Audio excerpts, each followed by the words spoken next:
Hvad så YouTube? Så. I dag vil vi lave en video om mig survival. Og mig og Kasper optager. Det er svin, du slog. Åh, der er et udkigstårn. Og mig og Kasper optager. Ja. Jeg sidder mellem spisen. Og det er faktisk en Hunger Game, er det ikke? Nej. Nå, var det ikke en Hunger Game, du fandt? Nej. Nej, den her.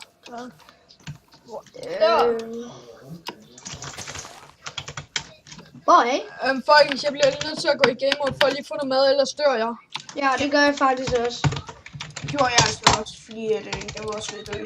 Vi må lige tage 64 æbler. Jeg slår lige noget til for os, sådan at vi ikke, hvis vi dør, så mister vi ikke vores ting. Skal jeg Så mister vi jo, hvor vi er. Ja, så det er lige meget. Ja, og vi tager fuck, der er en god, lækker udsigt herfra. Til stjerner og alt muligt. Okay, vi må tage en stak mad. Skal vi ikke sige det? Jeg har taget en stak æbler. Æbler. Nej. Altså ikke godt på grund, det må vi ikke. Nej, det er altså normale æbler. Æbler, det er færre. Ja. Altså bare normale æbler. 64 æbler har jeg taget. Og jeg har noget kød, det er noget, jeg har fået fra en gris. Ja. Folkens, så lad os se, hvordan det ser ud heroppe. Fuck, det er nice. Okay, jeg kommer ikke sådan. Ej, jeg havde nemlig en idé til det her, hvis vi kan lave video nu. Hvad? Hvor vi var sammen på flugt fra politiet og det. Jamen, hvem skal så være politiet, ikke også? Jamen, så har jeg til senere afsnit. Hallo, det der, det får man dislike for. Og man sidder og laver planer, og så vil stoppe ens video, ikke også? Ja, men det gør vi ikke. Vi gør det ikke. Jeg havde bare en idé. Shit, jeg var ved at hoppe ud over igen. Kasper, du har bare ud over hele tiden og dør. Hopper jeg Det ud vil jeg over? gerne. Jeg er ikke med, så vi prøver. Nej, jeg er ikke med på, at vi prøver. Nej, jeg prøver. Nej, seriøst. Døde du også? Ja, jeg TP'er lige. Og det er lige til dig. Ja, jeg døde. Nej! Nej, det gør vi ikke. Jamen, vi ved, hvor det er. Jamen, det er så langt. Hey, ikke med, at vi finder sig en landsby. Hey, mist I jeres ting? Mist I jeres ting? Nej. Godt. Jeg kan gå op der, så prøve at finde mig et hus, jeg kan bo i. Jeg kan bare høre en zombie. Hey, jeg vil faktisk gerne bo sammen med Kasper. Nu er jeg helt alene. Skal vi så ikke bare bruge alle tre sammen? Det tænker jeg også på, det. Jeg ved godt, der er en trap herovre. Ja. Er der? Ja. Ja. Det var den vej. Jeg skal ikke TP. Det er kun... Ja. Lille store verden. Altså, han må gerne TP sig til mig. Ja, men ikke til mig. Min lægger ikke så meget, hvis der er en, der TP'er mig til ham. Men hvis der er en, der TP'er til mig. Undskyld. Du er klam. Hallo, det skal jo ud. Og det er bare ikke den der ende der. Ikke med til at bo i den her landsby her. Ej. Jeg har fundet et hus, hvor jeg vil bo i. Her vil jeg også virkelig også gerne bo.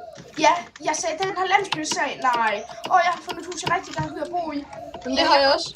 Bo i den her landsby. Jamen, jeg troede, du mente noget andet. Fordi der er... Det er ikke en landsby, når der kun er 2 huse. Nej, det Jeg er har for at bo dernede i den. Jeg skal bo herinde. Jeg bor dernede. Okay. Big, vi har bare det største hus. Med seng og alt muligt, og køleskab. Og bøger. Ja, vi har 2. Skal vi ikke se, vi har det dernede, det er klubhuset. Og så har vi bor vi deroppe. Ja. Men der er kun 2 senge, og den ene det er min. Vi må gerne lige tage... Hey Big, så hent en seng fra et af de andre huse. Jamen, jeg havde bare lige set tanken om at gøre mig kreativ og tage en. Jeg får se! Min kiste. Det her, det er min seng. Den jeg sover i lige nu, det er min. Hvorfor fuck kan I gå med den her lorte kiste? Fordi der sidder nogen på. Okay, må vi ikke lige lave skilte og så skrive navn over? Det er min kiste, den her oppe. Ja og nej, du hacker jo forsøgt heri. Jamen, det er jo bare sådan. Ja og nej, vi skal ikke gøre det der. Jeg okay. Gå ned til en af de andre. Og og du sagde, at vi ville få dislikes, hvis Big han bare gjorde noget. Nå, jeg forstår ikke, hvad jeg mener. Nej, fordi du hacker selv også.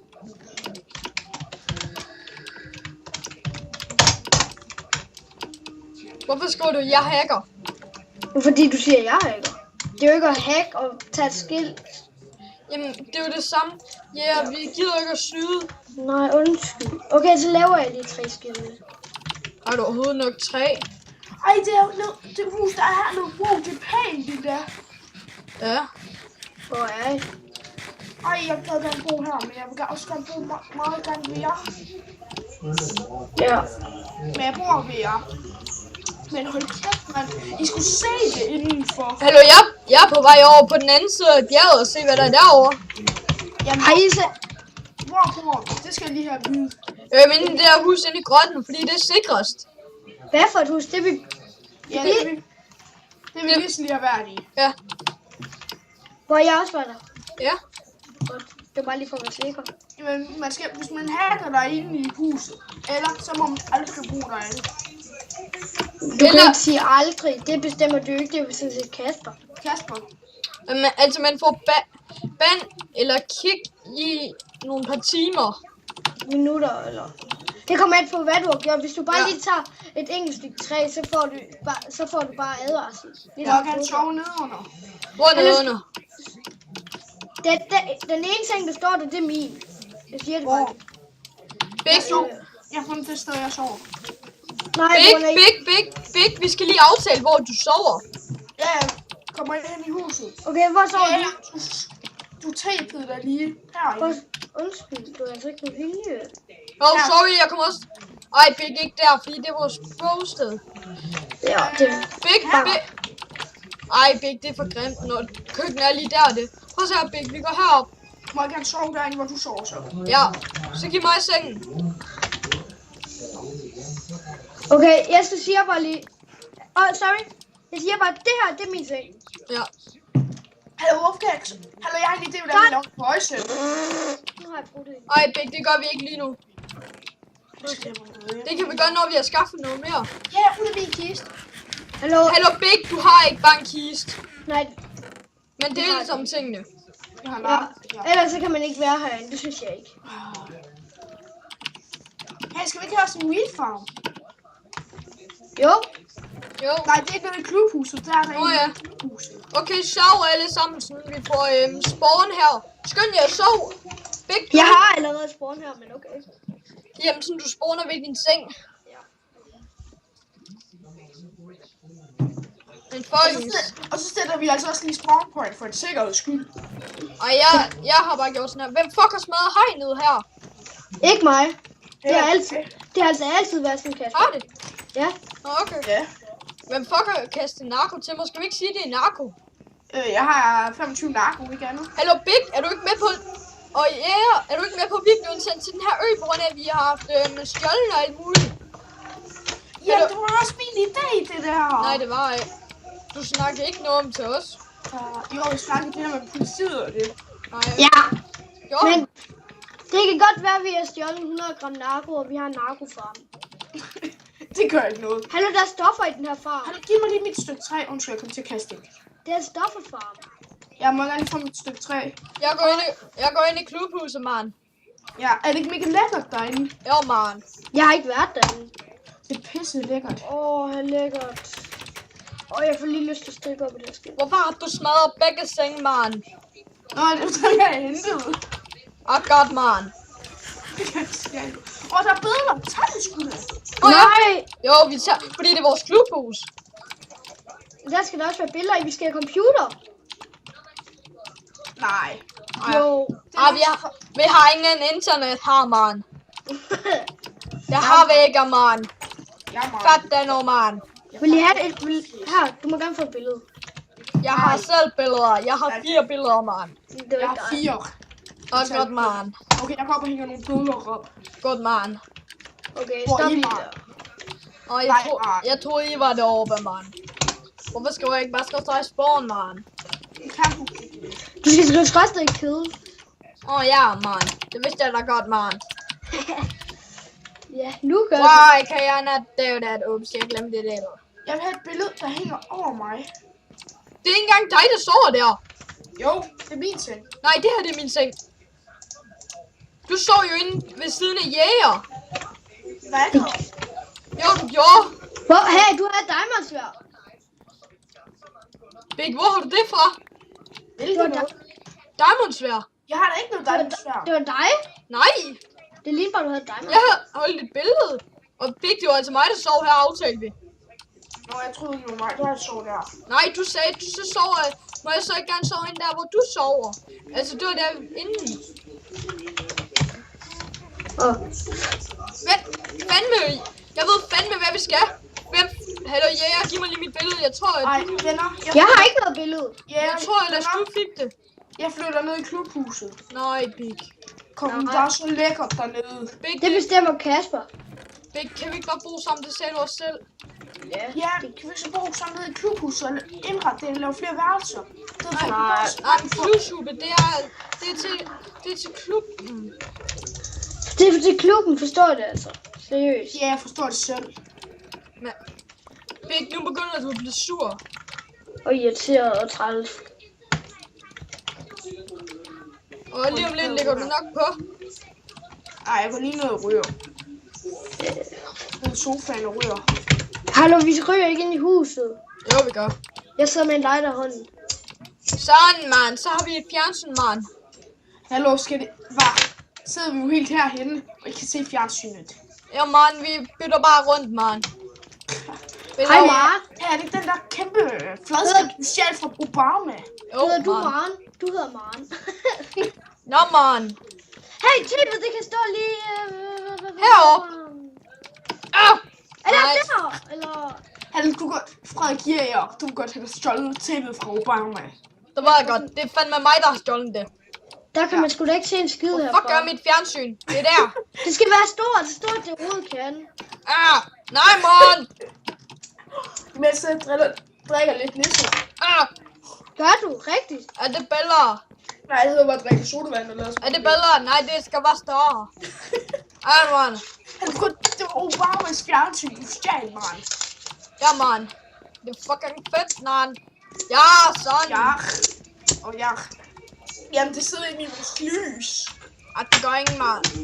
Der går snart ild i vores fladskab. Nej, det gør ikke. Down. Det var så... Et arbejdsbord, man. Hala, man. Har vi ikke... Hallo, hvor er vores arbejdsbord? Ja, det er den bedste tv, mand. Og jeg har et billede mere. Jeg kan lave et mere til mig. Hallo, jeg går lige ned og laver lidt arbejdsbord. Okay, man. Jeg vil have Hey, det her tv. Kan I ikke lave et ved siden af, så det bliver lidt mere ligeagtigt? Ja, jeg laver en hver ende. Jeg vil fucking have et mere taber, man.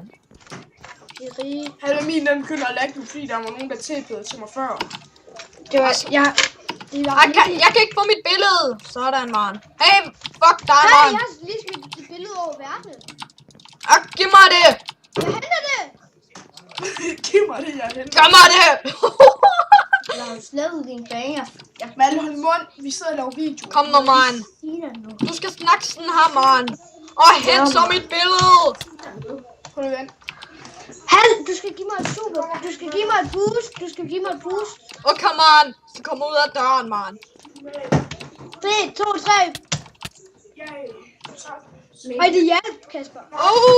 Fortæl mig noget. Jamen, jeg gider aldrig ind på din bane. Jeg har slettet den bane, jeg gider. Hvorfor?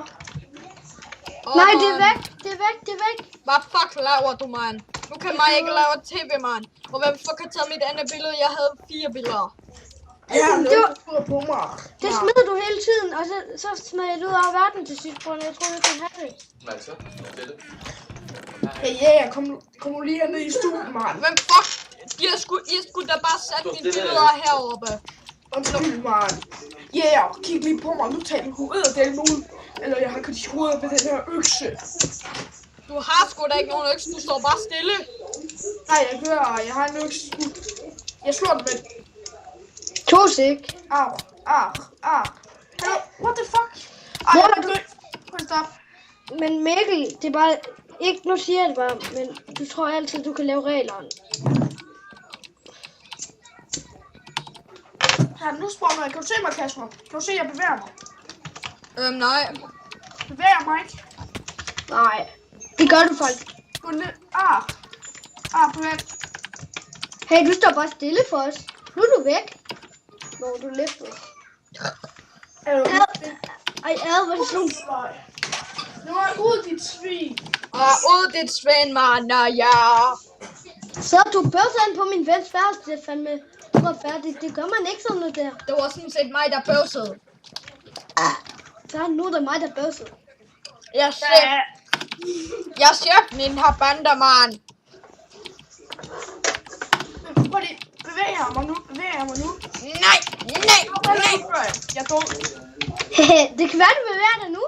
Tak for mit billede, man, din fader. Jeg kan ikke respawn nu, på grund af en. Hvem er det, der dræbte mig? Jeg kan ikke respawn. M-I-G. Kom ind på serveren der. Nå, men prøv at genstarte dit Minecraft. Det plejer jeg altid at gøre. Du har nemlig ikke så godt internet. Skal jeg lige kigge? Mit internet står på fuld. Det gør det ikke, når du er herinde. Har jeg ikke ret, Kasper? Det gør det. Ikke, nej. Jo, nu er det. Jeg kan aldrig spawn mere. Men hvorfor dræber du sig selv? Prøv at genstarte din computer. Det gør jeg Hvorfor virkelig. dræber jeg mig selv? Det var dig, der dræbte mig. Nå, jeg har ikke lige dræbt dig. Jo, du har. Nej, ikke lige nu. Jamen, du har dræbt mig. Det er fordi, Ja, men det du er har længe dræbt siden. mig og skrev til MIG. Mig. Det er sådan 3 sekunder siden. Nej, det er ikke 3 sekunder. Okay, hvor lang tid? 20 sekunder måske. Ja, 20 sekunder. Det er jo ikke engang tæt på at være 3. Min Minecraft fucker fuldkommen op. Men det er jo ikke min. Hvem er det, der sidder og prøver på et Så er der dræbt mig. Hvad sagde du, Kasper? Hvem er det, der sidder og prøver på at tænde en lighter? Det er mig. Mm. Det er på grund af, at jeg selv lige hacker den. Så, Kasper, var det ikke jægers skyld? Jo. Ja, men... Det var dig, der snakkede ham. Ja, men stadigvæk, så skal han heller ikke blive så sur. Ja, måske kan jeg risikere aldrig at komme ind på jeres server mere. Prøv lige at logge ind på en anden server. Ja, jeg er lige ved, der sker det samme. Ja, men det er jo ikke min. Det er jo ikke bare på grund af, du er dårlig ind. Jeg gjorde ikke noget. Vent, what? Var det dig, der døde? Ja. Uff.